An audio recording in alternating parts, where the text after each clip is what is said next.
Yep. Okay, so here is my my right rear fender. The Dogleg repair has been welded on and kind of ground down. Got a little bit of work to do to fill in some of the holes. I'll be using that fiberglass mat for that. I'm going to try some fiberglass mat on that hole there. I ground that down as well, this one here.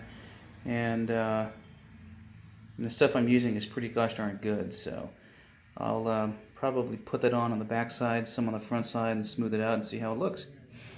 Got a little bit of surgery, cosmetic surgery on the side there to do.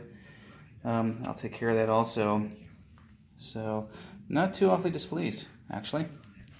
And this is all done now. I've got some work to do with later on, smoothing it out with Bondo and doing the other paint and so forth prep. The back looks pretty good too. I'm going to paint it up a little bit. I'm not awfully worried about the substrate here if it looks rumply or bumpy or uneven, because I'm frankly going to do another coat of primer on the back and then undercoating, the rubberized stuff. So I'm not going to paint this, body paint color, and you'll see all kinds of bumplies anyway. So I did take off the rest of the rust and treated that before I put this stuff on, so far so good.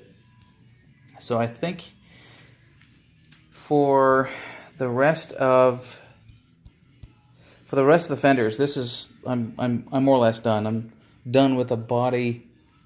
I'm sorry, I shouldn't say that. I'm done with the repair of the rear fenders. I've got a repair piece coming for the other side. And I think I saw an entire nose available.